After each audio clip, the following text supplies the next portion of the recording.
Sleep is meant to be a time of peace, a nightly retreat from the burdens of waking life.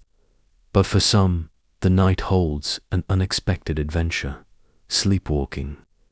Known in medical circles as somnambulism, sleepwalking blurs the line between rest and action, between the conscious and the unconscious. It is a phenomenon both curious and haunting, ancient and modern, unsettling yet oddly poetic. In this video, we will journey calmly through the world of sleepwalking, exploring what it is, how it's been understood throughout history, what science says today, and why it still remains one of the most mysterious elements of human behavior. So settle in, breathe slowly, and allow your mind to drift as we begin our tranquil dive into one of sleep's strangest chapters. Sleepwalking is a type of parasomnia, a category of sleep disorders that involve abnormal movements, behaviors, emotions, perceptions, or dreams during specific stages of sleep. Specifically, it occurs during non-rapid eye movement, NREM sleep, typically in the deepest stages known as slow-wave sleep.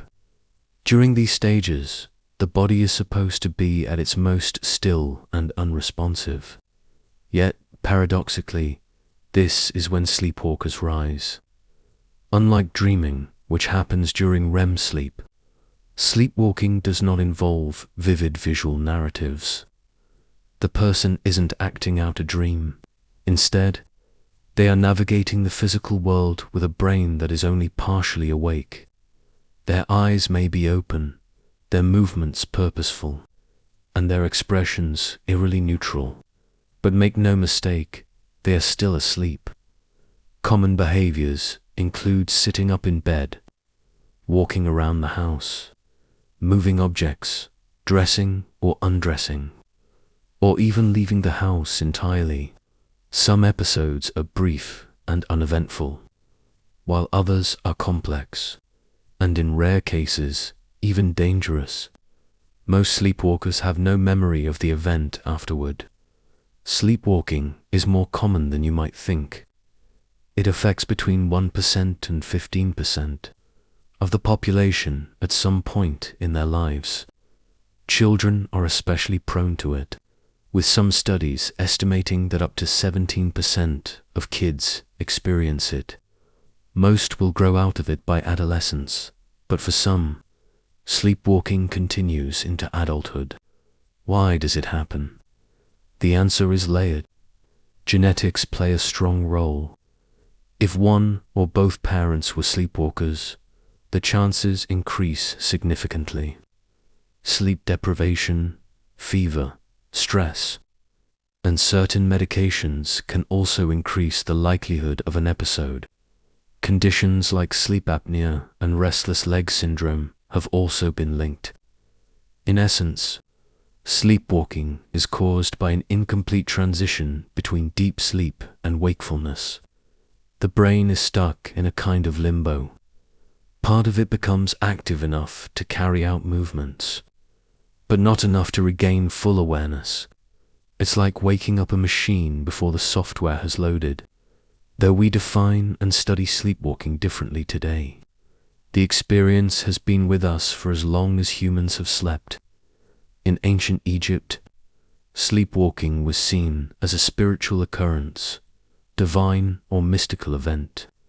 Greek and Roman philosophers debated whether it was the soul wandering from the body or simply an imbalance of humors.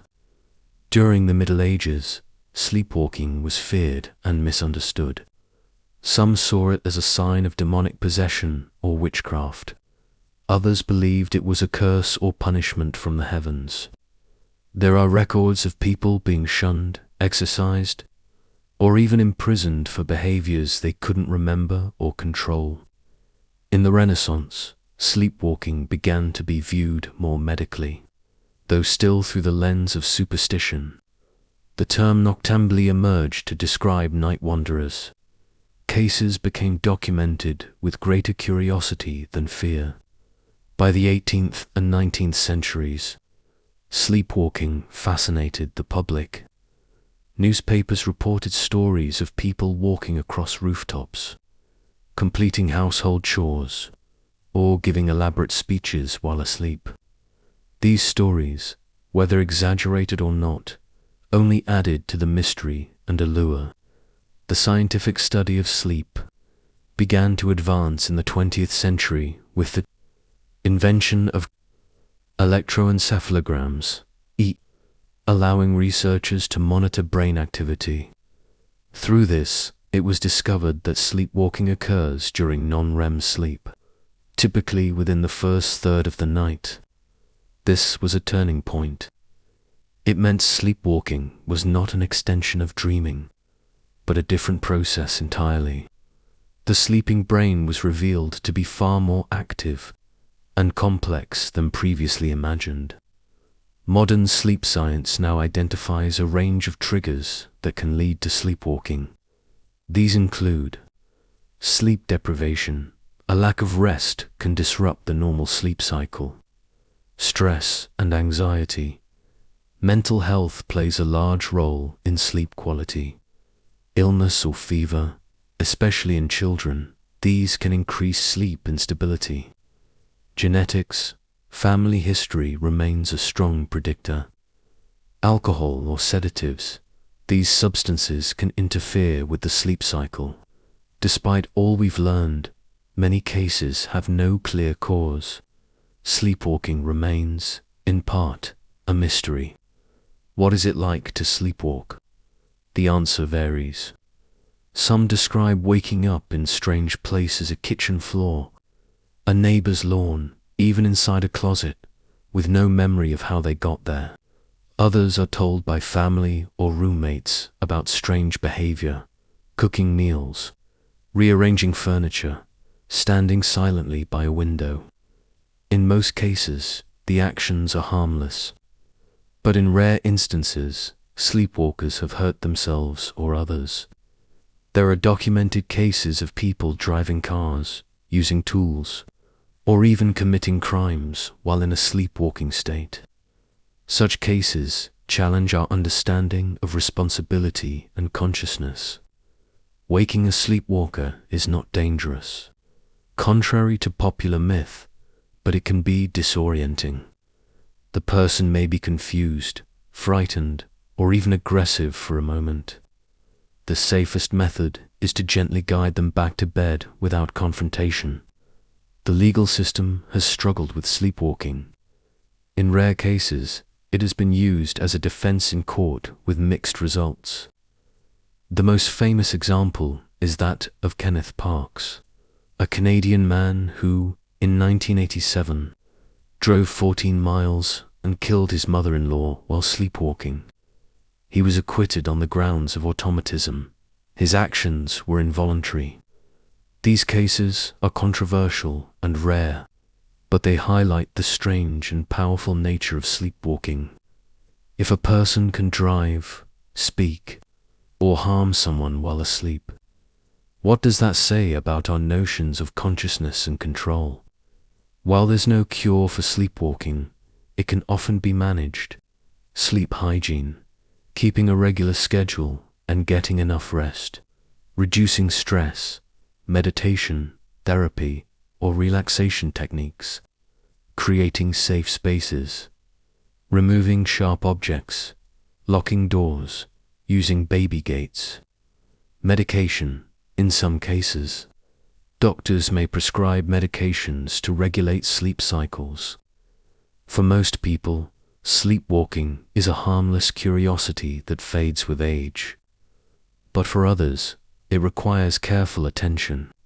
Sleepwalking occupies a strange and poetic space in the human experience. It reminds us that we are not always the masters of our own minds, that even in rest, our bodies may move, act, or respond to a world we do not consciously see. Artists, writers, and filmmakers have long been drawn to sleepwalking. From Shakespeare's Lady Macbeth to the modern horror film trope, the image of a person silently roaming the night is both eerie and beautiful. It's a symbol of the duality within us, the conscious and unconscious, the rational and the instinctive, the safe and the wild. So what is sleepwalking, really? It is a glimpse into the mystery of sleep itself, a reminder that rest is not always still, that our brains are busy, even when our eyes are closed. In the end, sleepwalking remains what it has always been, a nighttime riddle, a quiet journey made by those who walk without waking. And as science continues to probe the secrets of the sleeping mind, perhaps someday we'll fully understand why, from time to time, the body decides to rise before the soul is ready to follow. Until then, may your sleep be still, your dreams be kind, and your nights be free of wandering feet. Long before the word sleepwalking entered the lexicon of modern science, and long before sleep was mapped out by electrodes and brain scans, ancient civilizations were already witnessing the curious phenomenon of nocturnal wandering. They did not understand it as a neurological quirk or a disruption in sleep cycles. Instead, they saw it through the lens of myth, religion, and mystery. Across ancient cultures, the sight of someone walking in their sleep was both fascinating and alarming. How could a person rise in the night, eyes open, feet moving yet remain unaware? What force could compel the body to move when the soul appeared to rest? Let us gently explore how early societies made sense of this strange behavior, and how the term nocturnal wandering became a poetic thread through the ages. In ancient Egypt, sleep was believed to be a time when the soul could leave the body and travel. This was part of a broader spiritual understanding that separated the ka life force and ba soul. When someone sleepwalked, it was often interpreted as a sign that their ba was struggling to return, or had not fully detached. The sleepwalker was treated with both reverence and caution, as if they stood at the threshold between this world and the next. Temple priests might perform cleansing rituals or offer prayers to help guide the soul back to the body safely. Far from being dismissed or feared, sleepwalking could elevate an individual's spiritual status, marking them as touched by unseen forces. In ancient Mesopotamia, where modern day Iraq now lies, sleep and dreams were taken very seriously. Dream interpretation was a respected practice, and temples kept records of visions experienced during sleep. When someone was observed walking or speaking in their sleep, it was often thought to be a form of possession or communication from a deity or demon. Cuneiform tablets described night spirits called Ale and Lyle, entities believed to roam in darkness. If a person wandered at night while asleep, it was sometimes assumed they were under the influence of these spirits. Incantations and protective charms were used to safeguard the sleeper's soul. The behavior was not condemned, but it was feared.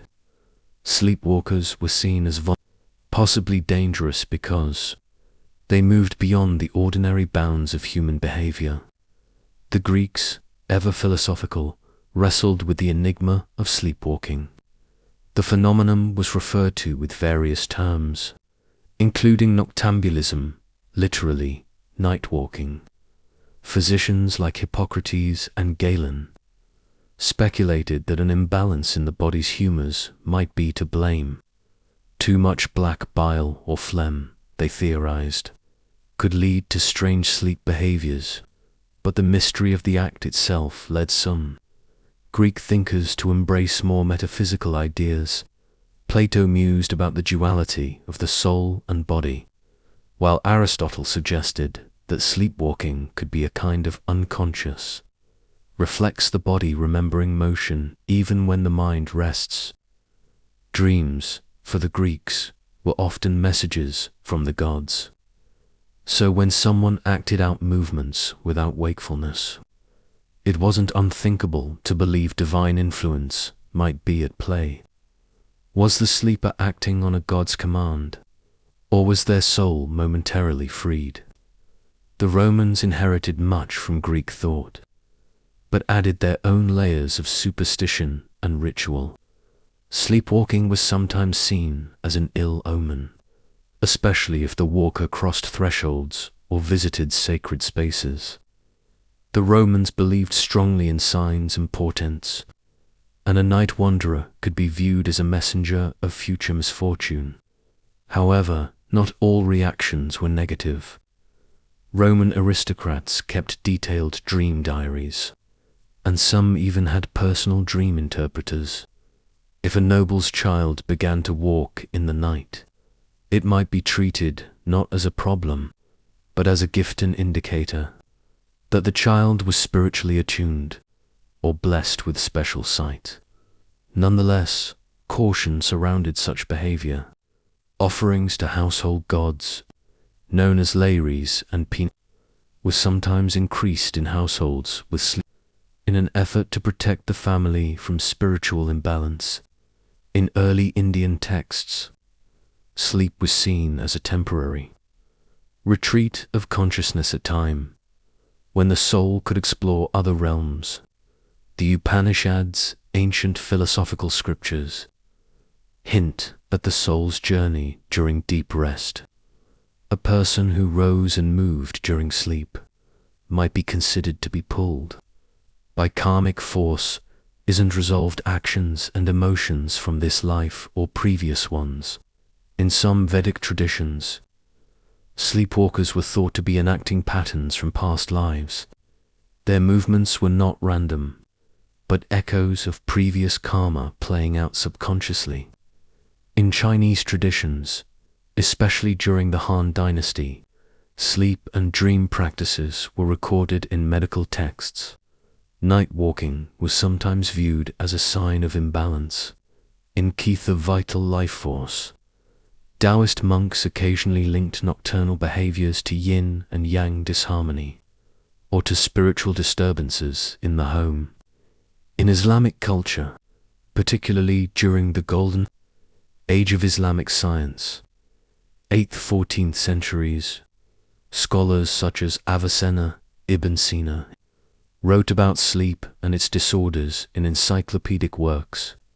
Though medical explanations were advancing, many still believed that nighttime wanderers might be under the influence of jinn, supernatural beings mentioned in the Quran. Islamic mystics, or Sufis, sometimes saw sleepwalking as souls yearning for truth or divine connection. In poetry and song, the sleepwalker became a metaphor for the seeker, lost in darkness, yet moving forward. But practically speaking, such behavior could also inspire fear. If someone repeatedly rose in the night, protective prayers might be recited, or amulets placed near their bed to prevent harm or interference by unseen entities. Across ancient civilizations, a sleepwalker was more than just a medical anomaly. They were a figure of intrigue, perhaps chosen, perhaps cursed, moving silently through the veil of night, whether seen as touched by the gods, haunted by spirits, or simply expressing unconscious echoes. These nocturnal wanderers stirred a blend of awe, anxiety, and deep cultural meaning. They remind us that for much of human history, sleep was not considered a time of inactivity. It was a realm of mystery, where the boundaries between the body, soul, and universe were fluid. As the sun dipped below the desert horizon and cast a golden veil over the Nile, the people of ancient Egypt began to prepare for the night, a time not simply of rest, but of deep spiritual transformation.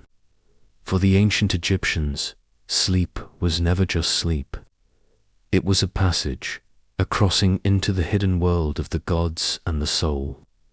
Within this spiritual tapestry, one behavior stood out as both mysterious and sacred: Sleepwalking.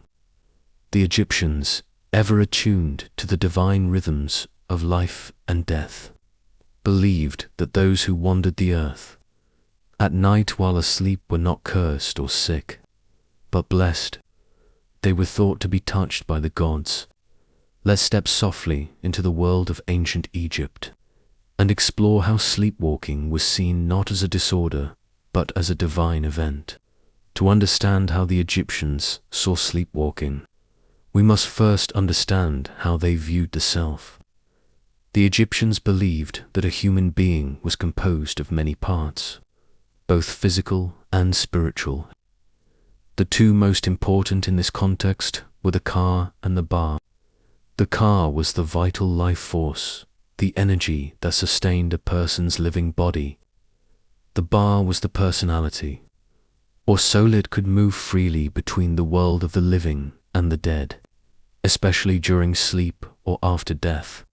During the night, it was believed that the ba would leave the body and journey through dreams or the underworld. This nocturnal soul travel was a sacred act, guided by gods like Thoth, the deity of knowledge and dreams, or Anubis, the guardian of the passage between worlds. So when someone rose and moved during sleep, it wasn't seen as random or medical. It was a physical manifestation of the soul's visible sign that something divine or unusual was occurring. Imagine this scene. A child in a village near the great temples of Karnak rises in the night. Their eyes are open, yet distant. They walk calmly through the courtyard, untouched by scorpions or snakes. The family watches, not with fear, but with reverence. This is not merely a sleeping child. They are being guided. To the Egyptians, a sleepwalker was a potential Nesu, or divine messenger. Their body moved because the gods had entered their dreams, or perhaps even possessed their body. These individuals were often treated with a mix of honor and caution. Families believed that a sleepwalker might return with hidden knowledge, divine visions, or prophetic signs. Some priests believed these people could bring messages from the gods or the dead. When someone sleepwalked repeatedly, it wasn't uncommon for their family to consult a sesh, paranka, priestly scholar or temple scribe, who would interpret the behavior through sacred texts or dream symbols. Sleep held deep ritual importance in the Egyptian religious system. In temples dedicated to Imhotep, a deified healer and architect, patients would participate in what was known as incubation sleep. They would sleep inside the temple, hoping to receive a divine dream that would heal them. If someone sleepwalked during this ritual, it was seen as a powerful omen. The gods were not just communicating, they were moving the sleeper's body. It was interpreted as a sign of divine approval or selection. The act of sleepwalking might prompt special ceremonies or offerings. A temple priest might say prayers to confirm the message. Clay tablets or scrolls were sometimes used to record these sacred events. Though few survive today, though sleepwalkers were revered, they were also considered vulnerable, because the bar was outside the body during these moments. The person could be spiritually exposed. Families often took protective measures. Amulets, bearing the eye of Horus, were placed near sleeping individuals to guard the soul. Incense like frankincense or myrrh was burned to purify the air. Prayers were whispered to Isis or Hathor to guide the soul home safely.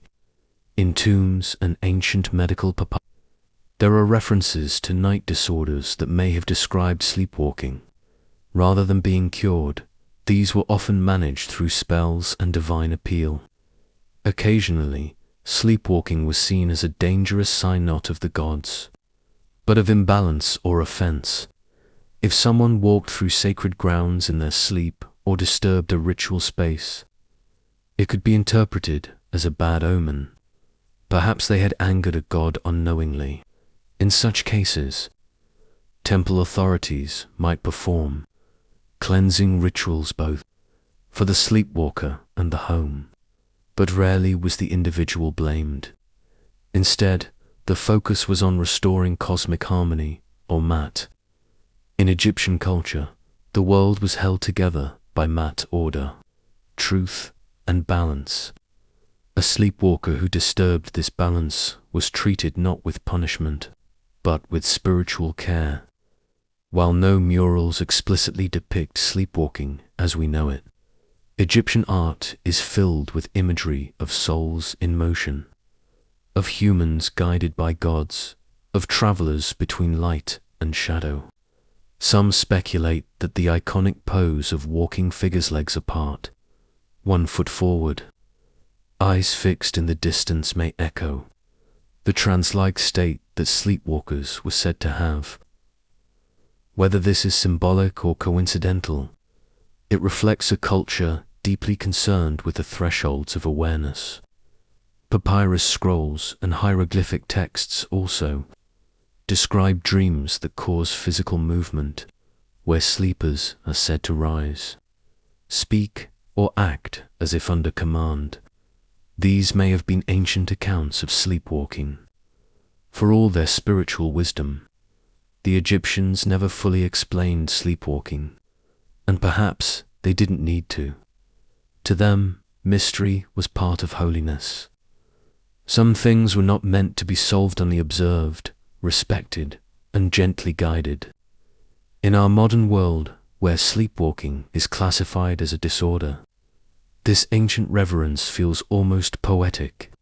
The idea that those who walk at night are temporarily touched by the divine, guided by unseen hands, through the veil of sleep offers a gentler, more soulful view of an age-old phenomenon.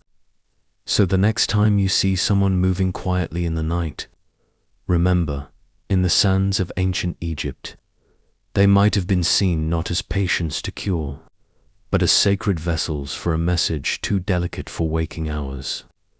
As we drift further into history, we find ourselves beneath the clear starlit skies of ancient Greece. This was a world where reason met mythology, where science and spirituality were not enemies, but companions in the eternal search for understanding. To the philosophers and physicians of ancient Greece, sleep was not simply rest, was a gateway, a fragile threshold between the conscious and unconscious, between life and what lay beyond. And within this twilight space, sleepwalking, mysterious, unsettling, yet undeniably their attention in a way few nighttime behaviors did. Let's softly enter this philosophical realm and uncover how the greatest minds of ancient Greece attempted to explain the strange act of walking while still asleep. To begin, we must understand that in Greek philosophy, the soul was not just a poetic idea, it was a force, a principle, a scientific curiosity. Known as the psyche, the soul was believed to animate the body, guide thoughts, and serve as the bridge to the divine. Sleep, then, was not seen as mere rest. It was a moment when the soul left the confines of the body to wander freely, learning, perhaps even glimpsing the future. Dreams were believed to be echoes of this journey, and when someone slept, the Greeks believed the soul had left and the body, confused and unguided, simply followed. One of the earliest and most influential thinkers to touch on sleepwalking was Aristotle, whose curiosity about the natural world laid the foundation for centuries of science and medicine. In his treatise on sleep and sleeplessness, Aristotle suggested that dreams and sleep behaviors were not irrational, but part of the same physical and spiritual processes that governed waking life. He wrote that during sleep, the soul psyche became more active as the body rested. If the soul had powerful images or intentions during this time, they could sometimes cause the body to move even, to walk or perform actions. He believed the body responded to the phantasms images generated by the soul.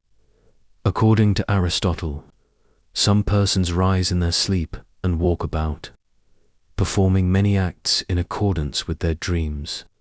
They see, but not with conscious vision. In this elegant sentence, Aristotle captured the mystery. People were acting in ways that mimicked wakefulness, but without conscious awareness. Their senses were partially open, and yet the rational mind, the soul, remained elsewhere, while Aristotle focused on the soul and the mind. Hippocrates, the famed father of medicine, looked more toward the body. He believed that sleepwalking dreams in general resulted from imbalances in the bodily humors, blood, phlegm, yellow bile, and black bile. When these fluids were disturbed, they could affect the brain and nervous system, leading to strange nighttime behavior. For Hippocrates, sleepwalking wasn't just spiritual, it was also physiological. He also observed that sleepwalking seemed more common in children and in those suffering from fever or exhaustion, though he couldn't explain why. His writings show a clinical curiosity that would later influence Roman and medieval physicians alike. In contrast, Plato, Aristotle's teacher, took a more mystical approach. For Plato, the soul was a divine entity temporarily bound to a physical body. During sleep, this divine part returned to its true home, the world of forms and perfect knowledge. In the Timorous, Plato described how the rational part of the soul resides in the head, while the spirited and appetitive parts reside lower in the body. During sleep, the rational soul might depart temporarily, leaving the lower parts in charge. These lesser parts, he believed, were more likely to generate irrational or dreamlike behaviors, such as sleepwalking. So to Plato, sleepwalking was a consequence of the soul's temporary absence. It was the physical body acting on its own, powered by instinct and dream impressions. Though the philosophers debated causes, ordinary Greeks had their own view of sleepwalking. They called it noctambulism, meaning night walking. It was rare and often considered a sign of inner turmoil, divine communication, or even madness. Some believed that sleepwalkers were being summoned by the gods, particularly Hermes, the messenger who traveled between worlds, or Hecate, the goddess of magic and night. Others believed it was a temporary separation of body and soul, and that to interfere with a sleepwalker could be dangerous, not because they would lash out, but because their soul might not return fully if awakened too harshly. Despite the fear and curiosity, there is no record of punishment or exorcism for sleepwalkers in ancient Greece. They were studied, not shunned, wandered about, not feared, like the Egyptians. The Greeks practiced dream incubation ritual, sleep performed in special sanctuaries called named after Asclepius, the god of healing. Patients would sleep in these temples hoping for healing dreams. If someone sleepwalked during the night, it was interpreted as a powerful divine encounter. The priests would sometimes follow the sleepwalker silently, interpreting their steps as messages from the gods. One inscription found at one of the most famous dream temples, describes a man who rose in the night, climbed the temple steps, and spoke in tongues before returning to sleep. His behavior was recorded as a sign that Asclepius had visited him. The ancient Greeks never solved the riddle of sleepwalking, but they asked all the right questions. What is the soul doing when we sleep? How can the body move without conscious thought? Is sleepwalking natural, spiritual, or something in between. In their search for answers, they laid the groundwork for two great traditions, the medical and the metaphysical. They showed that sleepwalking was not just a curiosity, it was a keyhole through which one could glimpse the deeper workings of the human mind and soul. And even today, as modern science uses brain scans and sleep labs to unravel the mysteries of somnambulism, echoes of Aristotle and Plato remain. Their poetic, patient approach to sleepwalking one of wonder rather than fear, as that some mysteries are not just meant to be solved, but quietly respected, as we drift gently westward from the philosophical courts of ancient Greece. We enter the structured, militarized, and deeply symbolic world of ancient Rome, a world of marble temples, iron legions, and complex superstition. Here, the night was not just a time of sleep, was a realm of omens, gods, and unseen forces. Among the many curiosities that puzzled Roman minds, sleepwalking people wandering at night while seemingly unaware was both feared and mystified. They believed something cosmic, even celestial, might be at play, something watching from above, the moon. Let's dim the lantern and step quietly into the Roman night, where sleepwalking was seen as a tug-of-war between the body, the soul, and the heavens themselves. To the ancient Romans, the moon was no passive sphere in the sky. It was alive with power, emotion, and influence. They called her Luna, a goddess, a ruler of tides, emotions, and the mysteries of night. Luna rode her silver chariot across the heavens each evening, and with every phaseful waxing, waning she pulled invisible strings within human hearts and minds. It was believed that the moon affected madness, dreams, and particularly those who wandered at night in a trance-like state. From this belief, the Latin word lunatecus was born, meaning moonstruck. It was used to describe those who behaved erratically, particularly at night, often including sleep. So for the Romans, if you found someone walking in their sleep, eyes open but unfocused, arms reaching, or lips whispering strange words, it wasn't just an oddity, it was Luna's doing. The term lunatacus didn't begin as a slur. In fact, it was considered a valid medical or spiritual explanation. Roman physicians and philosophers believed that the moon had physical effects on the brain, just as it had visible effects on the seas. Some ancient texts describe lunatici, who were peaceful but would only sleepwalk on the night of a full moon. Others reported individuals who became agitated, violent, or strangely eloquent, philosophical or poetic speech, while in a sleepwalking state. The idea wasn't that these people were mad in the modern sense. Rather, they were seen as caught in a cosmic imbalance, temporarily overtaken by the moon's mysterious power. Roman doctors followed in the footsteps of Hippocrates, using the theory of bodily humors. They believed that sleepwalking might be caused by an imbalance of black bile or phlegm affecting the brain, but if the symptoms matched the timing of the full moon, many would call for a different kind of help, not a physician, but a priest or a magician. Protective charms, moonward prayers, and night oils made from plants like lavender and wormwood were used to ground the soul during sleep. Some families even placed iron objects near the bed, such as a sword or nail, believing these would repel Luna's influence. If someone sleepwalked regularly, Roman households might rearrange sleeping quarters, bar doors, or hang reflective objects by the windows to deflect lunar rays. While Luna was the Roman goddess of the moon itself, another powerful female figure ruled the night, Diana, goddess of the hunt, the wild, and the moon's more primal side. Diana was believed to roam the forests and hills with her band of spirit hunters, moving silently, fiercely, and unseen.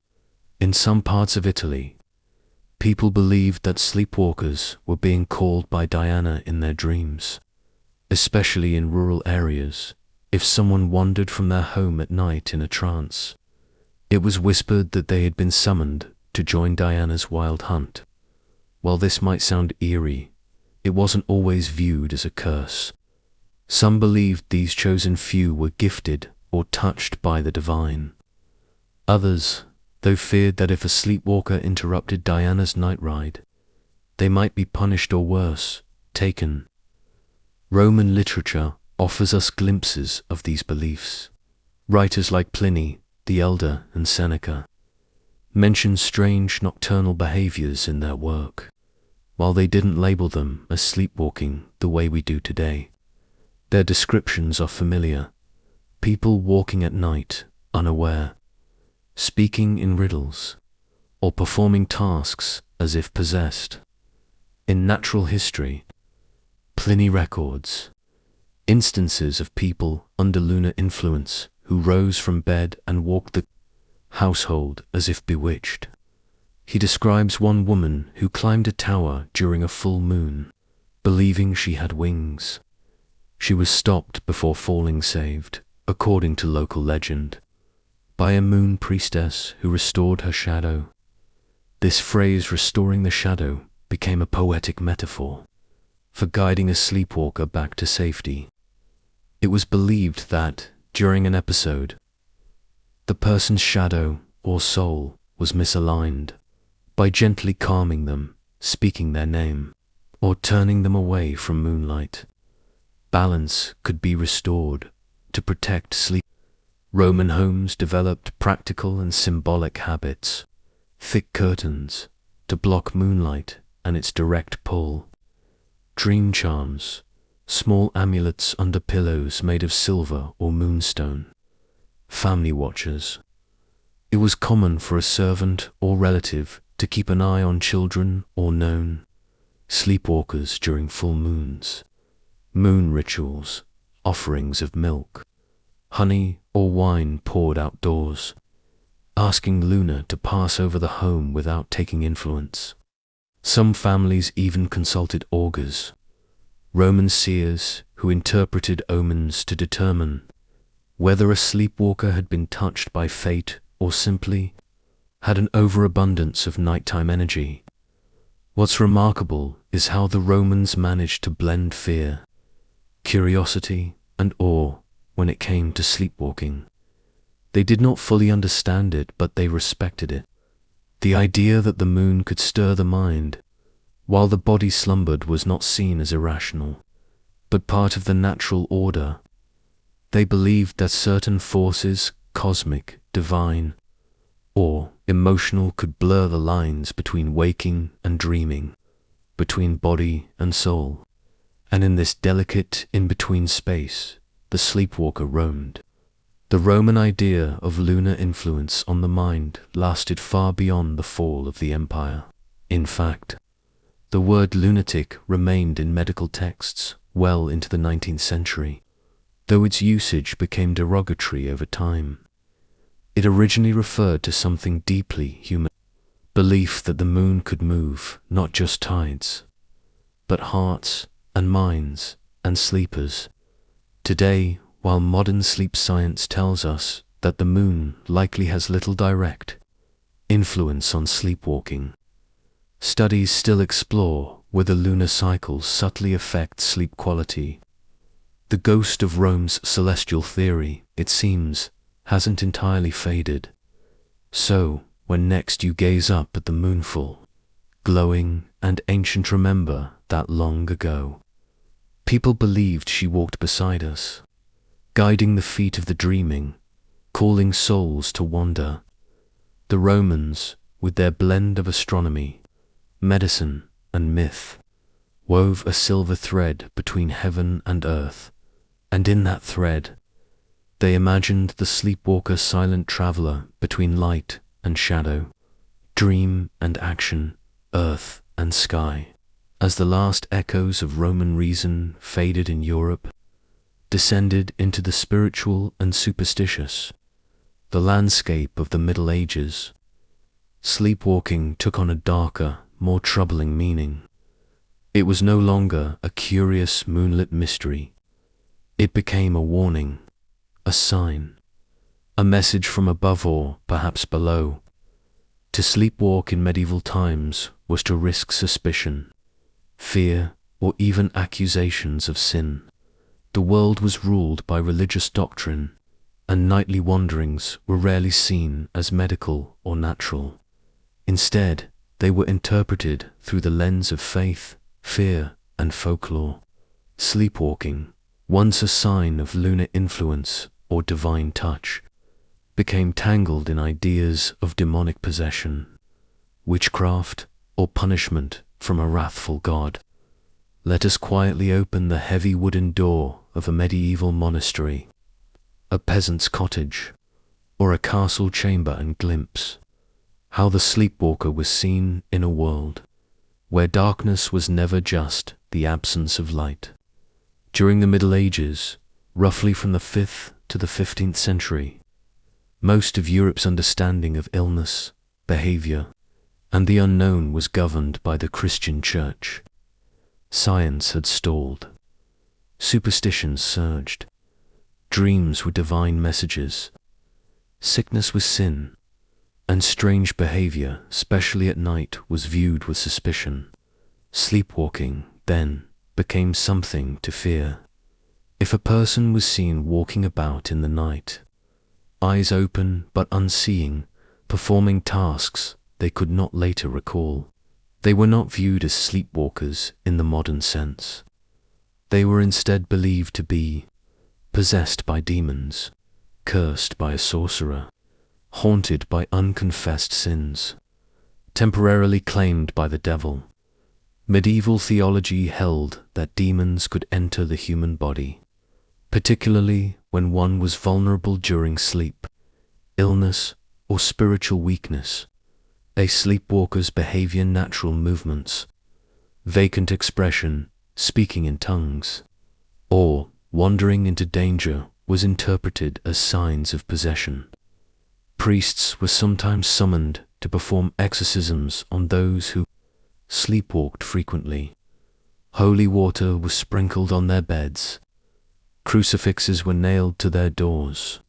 Psalms were whispered over their sleeping forms. If these rites did not work, families often feared that the person had been fully claimed by dark forces. In extreme cases, especially during periods of heightened paranoia, sleepwalkers were isolated or worse, imprisoned. By the late Middle Ages, especially during the 14th and 15th centuries, Europe entered a period of intense fear of witchcraft. Women, and occasionally men, were accused of making pacts with the devil, riding through the night, or causing harm through spells and rituals. Sleepwalking became associated with this fear. If a woman was found outside at night, disheveled and unaware, villagers might assume she had just returned from a witch's Sabbath. It was believed witches could leave their bodies while asleep, traveling in spirit form to commune with demons. In some trials, sleepwalking was used as evidence of guilt. She walks by moonlight with her eyes closed. A neighbor might whisper. That alone could spark suspicion, gossip, and eventual accusation.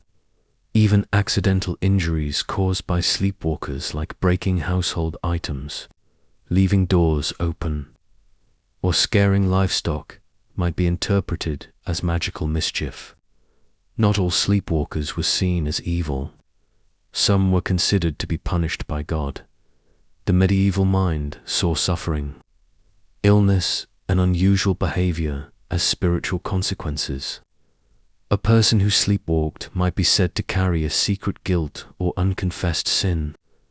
Clerics sometimes urged sleepwalkers to confess, fast, or undergo penance walking barefoot to a shrine, praying by candlelight, or even flagellating themselves to purge spiritual corruption. Pilgrimages became popular for those plagued by nocturnal wanderings. It was thought that traveling to holy sites such as Canterbury in England or Santiago de Compostela in Spain might cure them. There are medieval records of individuals who claimed their sleepwalking ceased after touching a relic or bathing in a sacred spring. Curiously, not all medieval views of sleepwalking were negative. Some sleepwalkers were believed to be touched by God, not cursed. Hagiography's books of saints' lives sometimes described holy individuals who walked, spoke, or even preached while asleep. It was said that God had animated their bodies to carry out divine missions even while their souls communed in heaven. There is a famous 12th century tale of Saint Christina the Astonishing, who was said to have leaped into the rafters of a church during her own funeral mass, though not a sleepwalker per se. Her strange, trance-like actions during altered states were considered signs of holy possession rather than demonic. Such rare cases show how the same behavior, nocturnal wandering, could be seen as either sacred or sinful, depending entirely on the context, the gender of the person, and the mood of the community. In rural villages, where priests might be far away and fear was ever present, sleepwalkers sometimes turned to local folk healers or cunning women. These wise individuals offered herbs, spells, and whispered charms to protect against nightly wandering. Some remedies included sleeping with rosemary under the pillow to tie the spirit to the body, carving protective runes onto bed, using iron keys or scissors placed at the threshold to prevent wandering, boiling foxglove or valerian root for calming the soul.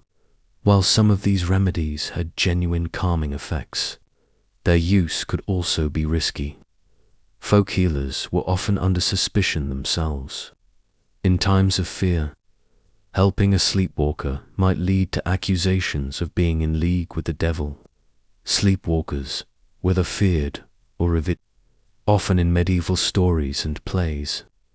Some tales featured cursed knights who walked the battlements at night, sword in hand, guarding against unseen foes. Others told of maidens bewitched by sorrow, who walked into the woods under starlight, never to return. One popular motif was the night trial, a dreamlike scene in which a character sleepwalks into a courtroom or church and confesses their sins unknowingly, revealing truths no one dared speak aloud. These stories were both cautionary and cathartic, helping communities process their fear of the unknown through fable. Medieval homes, aware of the risks of night wandering, adopted practices to keep sleepwalkers safe or contained, locking interior doors or binding shutters tightly, leaving candles or oil lamps burning low to anchor the spirit, assigning watchful family members to keep an eye on young or troubled sleepers, placing blessed objects under pillows or mattresses. In monasteries, where monks often shared communal dormitories, sleepwalking was sometimes treated with calm detachment. Monks would guide their wandering brothers gently back to bed, whispering prayers for clarity and spiritual strength. Ultimately, in the medieval imagination, the night was a test, a realm of temptation, demons, angels, and trial. To walk while asleep was not simply a behavior, was a message. The sleepwalker became a living parable, a warning of what happens when the soul strays or the spirit is stirred. And yet, even in the darkest interpretations, there was room for wonder, for mystery, for the belief that perhaps, in some cases, God was not punishing but calling, that the night was not cursed but sacred. In the medieval world, where little was understood and much was feared, sleepwalking served as a mirror, a reflection of spiritual belief, social anxiety, and the eternal mystery of the human mind, whether seen as a devil's touch, a divine trial, or a soul caught between worlds. The sleepwalker of the Middle Ages walked not just through shadowed halls, but through a world of judgment and myth. As we leave this chapter of history behind, one thing is clear: the mystery of sleepwalking did not fade, it only changed shape, carrying with it the weight of every age's fears and hopes. In a world where sin was tracked as carefully as the seasons, where the church held both the keys to heaven and the rules of daily life, the idea that someone could commit a wrong while asleep presented a terrifying dilemma. If a person sinned while sleepwalking, who was guilty? The body, the soul, or some hidden evil within? This was the moral and spiritual puzzle that haunted the Middle Ages and lingered into the early modern period. While some sleepwalkers were seen as victims of possession or divine punishment, others were held accountable for what they did in the night, regardless of their awareness. There are scattered and often unsettling records from church tribunals, monastic archives, and village council meetings that suggest sleepwalking was more than just a mystery, it was a spiritual liability. Let us walk now through the stone corridors of a medieval monastery, into the wooden halls of a village church, and down into the dark places where sin and sleep became indistinguishable. To the medieval church, intention was everything. A sin committed in ignorance or without awareness might be less damning, but it was still a sin. This posed a terrible riddle when it came to sleepwalkers. What if someone broke a sacred object, trespassed into holy ground, or entered another's home all while asleep? Some bishops and abbots debated these cases earnestly. Their verdicts varied. Some ruled that the act was bodily and not spiritual, and therefore required penance, not punishment. Others insisted the soul must have been complicit, even if the person remembered nothing. After all, they reasoned, the devil tempts not the blameless. In one particularly troubling 13th century case from northern France, a young boy was made to confess and perform penance after he was found urinating inside a church at night while sleepwalking, though villagers testified that he'd never misbehaved when awake. The local priest believed the act showed spiritual pollution. He was forced to fast and pray for 40 days. While not always severe, some punishments recorded for crimes committed during sleepwalking bordered on the tragic. A nun in Spain was publicly shamed after wandering at night into the monks' cloisters, though she claimed to have no memory of the act. She was accused of tempting the brothers and made to sleep chained to her bed for months. In a German town in 1457, a man was fined after he was discovered sleepwalking onto a neighbor's property and destroying several hanging herbs and charms. The church declared he had desecrated spiritually protective wards and needed to seek divine forgiveness. A 16th century English woodcutter, who accidentally injured a fellow villager during a sleepwalking episode, was not imprisoned, but was ordered to undergo confession and a pilgrimage, as the soul must answer even in the night. In each case, the act of wandering wasn't just strange, it was morally significant. Something was wrong, something unholy, even if the sleepwalker couldn't explain it. The church often believed the soul knew. Sleepwalking also tested the medieval understanding of guilt. If a person could sin without knowing, what did that mean for the soul's purity? Some theologians believed that the soul never truly sleeps, that the acts of the sleepwalker revealed hidden desires or weaknesses. If you kissed someone forbidden or stole food while asleep, it was interpreted as evidence of secret sin. The body had revealed what the conscious mind tried to hide.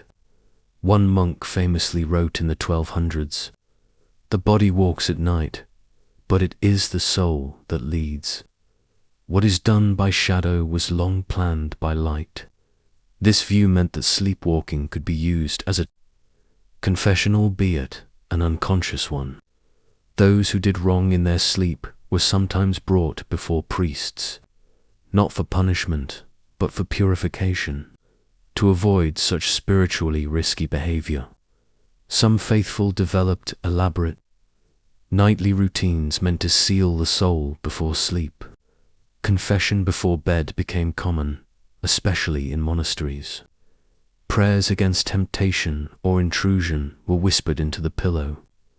Holy relics and blessed items were placed beneath mattresses or sewn into sleeping clothes. Some even tied themselves to their bedposts with rope or strips of cloth to prevent wandering. Parents taught their children nighttime prayers, not just to ward off bad dreams, but to keep their bodies from committing sins while their minds were at rest. The deeper problem was this: medieval people lacked a language for subconscious behavior. Sleepwalking blurred the line between possession, sickness, and sin. Some more compassionate clergy began to argue that certain cases of sleepwalking were not the fault of the sleeper, but rather signs of an unquiet mind or fevered soul. A few even suggested that sleepwalkers might be suffering from nocturnal melancholy, an early glimpse of what we might now call a sleep disorder or psychological trauma. But these were exceptions. More often, a sleepwalker was urged to cleanse their spirit, to pray, to confess, because even if they didn't mean to sin, the church believed that the body never acted alone. Perhaps the most painful part of medieval sleepwalking was the aftermath, because, no matter how accidental an act might have been, the community remembered. A person caught sleepwalking into the wrong place, especially into spaces considered sacred or private, might be gossiped about for years. Rumors spread quickly in small towns, and sleepwalkers were sometimes seen as touched not by God, but by weakness, madness, or evil. The stigma could follow someone for life, and in a society where every act had spiritual weight, being labeled a wanderer of the night was more than a curiosity. It was a stain on the soul. In the twilight between superstition and faith, medieval Europe treated sleepwalking not just as a behavior, but as a moral failing, a spiritual signal, or a dangerous admission of hidden sin. The sleepwalker walked not only through dark hallways and moonlit fields, but through a maze of suspicion, judgment, and fear. In punishing what happened in dreams, the church revealed more about its view of human nature than it ever intended, that the line between sin and sleep was razor-thin, and that even in our most innocent states, we might still be judged. As the sun set over medieval Europe, fear crept in with the shadows. The modern world sees nighttime as a time for rest, a chance to recharge, to dream, to drift. But for people of the Middle Ages, night was not a gentle friend. It was a realm of danger, mystery, and dread. In the hours after sundown, the world changed. Familiar shapes grew monstrous. Footsteps echoed too loudly. Every creak of the rafters or whisper of wind might be something else, something unholy.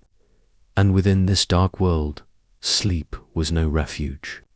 It was a vulnerable state, one where the body lay still, but the soul might be exposed. Sleepwalking, nightmares, and sleep paralysis weren't just oddities. They were signs, warnings, evidence that something unnatural might be stirring nearby. In this chapter, we journey back to a time when sleep was haunted, and when the night itself was a source of deep and abiding fear.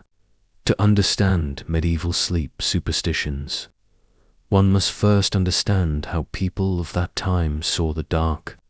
Night wasn't just the absence of light, it was the kingdom of the unknown. Before electricity, cities and villages were truly dark. Even with torches or candles, vision was limited. Travel at night was rare and discouraged. Thieves and outlaws used the darkness to move unseen. Wild animals prowled the roads, and beyond the physical threats, there were spiritual ones. In popular belief, the night belonged to demons and spirits who traveled in the shadows, the restless dead who rose from their graves, witches who held their Sabbaths under the moon, the devil himself who was believed to wander, seeking souls to tempt or torment. To sleep in such an atmosphere required faith, ritual, and protection. People didn't just go to bed in the Middle Ages. They prepared for it as though going into battle. Prayers were recited to guard against nightmares or evil visitations. Holy water was sprinkled on pillows or door frames. Charms and relics were placed near the bed crosses. Saintly medallions or bits of scripture. Candles burned briefly at the bedside to push back the dark. It was widely believed that souls were most vulnerable during sleep. The devil could whisper temptations into dreams. Witches could steal breath or bind the spirit. Even fairies feared as dangerous in many. Regents could ride a person in their sleep, leaving them drained or disturbed. One popular charm said before sleep included these words: "Keep me, Lord, from night fears and hellish breath, from walking dead and silent death." Sleepwalking, in this context, wasn't just audit, was terrifying. A person walking without awareness could be interpreted as being under a spell, or as a vessel for spirits. Even worse, it could mean the sleeper's soul had left their body, leaving it open to possession. Another sleep disorder that terrified medieval people was sleep paralysis, the phenomenon where a person wakes up unable to move, often feeling a weight on their chest or a sinister presence in the room. Today, we understand this as a disconnect between the brain and body during the transition into or out of REM sleep. But in the Middle Ages, the explanation was chillingly different. It was believed that a night hag sat upon the chest of the sleeper, stealing their breath. A succubus or incubus, demonic figures, was assaulting the soul. A witch was pressing down on them, sometimes to extract energy or enforce a curse, or that the devil himself was near, using fear to weaken the person's faith. Victims would sometimes awaken in tears, gasping, certain they had been visited by something not of this world. Art and folklore of the time reflect this vividly. The famous 18th century painting, The Nightmare by Henry Fewell, while post-medieval, captures the lingering horror of this belief. A woman lies prone in sleep, a grotesque creature crouched upon her chest, and a ghostly horse watching from the shadows. There was also a strong spiritual connection between nighttime and moral failing. Many believed that sins committed during the day returned at night as dreams, visions, or torments. The devil was thought to tempt sleepers with images and desires, to corrupt them silently. If a person sleepwalked or spoke during sleep, and revealed secrets or acted strangely, It was sometimes seen as the soul confessing its guilt. Confessors and priests occasionally questioned people about their dreams, especially if the dreams were disturbing or recurrent. Nightmares could be signs of hidden vice. Sleepwalking could be read as a warning from God. And if a person cried out in sleep, villagers might whisper that they were haunted by sins too great for daylight. The moon held deep symbolic meaning in medieval thought, and it was often tied directly to sleepwalking and other nighttime disturbances. Romans had already coined the word lunatacus, meaning moonstruck, and this idea persisted strongly. The full moon was believed to stir madness, awaken restlessness, cause blood to rise or the mind to unbalance. Midwives and healers sometimes warned people not to sleep with moonlight touching their skin, for fear it could draw the spirit out or lead to restless sleep. For being active during the full moon was seen as proof of unnatural influence. Some fascinating practices evolved from this fear. Bed ropes or bindings were used to keep a person still, particularly those known to sleepwalk. Dream-catching bowls, vessels of blessed water or herbs were placed beneath beds in some regions. Special chants were spoken as the last words before bed, believed to seal the soul. In monasteries, monks slept in shared rooms with strict rules. If someone was seen wandering at night, the entire community might fast and pray for protection. Sleep wasn't private, it was communal, and any disruption in the night was spiritually significant. In the end, the medieval fear of the night came down to control. Daytime was governed by rules, religion, and community, but at night, everything loosened. The mind wandered, the body was still, and the soul could go anywhere. Sleep disorders like sleepwalking, nightmares, and sleep paralysis exposed that lack of control. They reminded people that even in rest, they weren't safe, that something might reach them, or worse, speak through them. And so, every night, across villages and castles and convents, candles were lit, prayers were whispered, windows were shuttered, because when darkness fell, it wasn't just the world that changed, it was everything. Despite centuries of observation, countless scientific studies, and breakthroughs in sleep medicine, sleepwalking remains an elusive mystery. It is one of those rare phenomena that sit at the boundary of conscious awareness and the unconscious depths of the brain, refusing to be fully explained or tamed. From ancient spiritual interpretations to cutting-edge neurophysiology, humanity has sought to understand why some of us rise from our beds and wander the night while still asleep. Yet, even today, the puzzle is only partially solved, as if a part of us keeps dreaming and acting long after the rest has surrendered to sleep. Modern technology allows us to peer deep into the sleeping brain. EEGs reveal patterns of brainwaves during episodes. Sleep labs capture behaviors and physiological changes. Genetic research points to hereditary components. But these tools can only describe the mechanics, not the full meaning. Why does the brain allow such fragmented awakenings?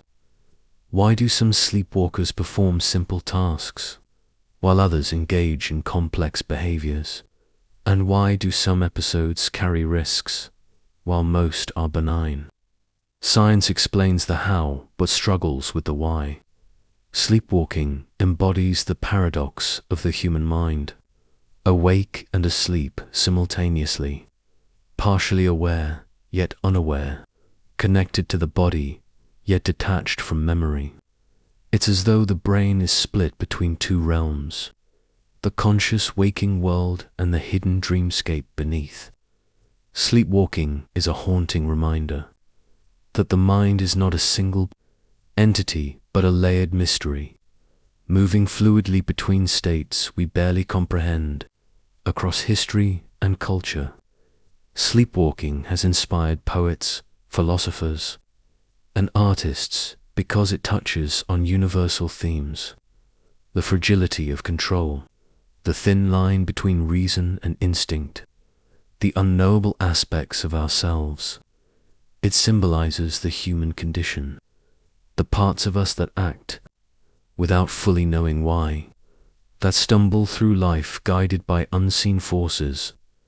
Researchers continue to study sleepwalking with hope. New imaging technologies promise better insights.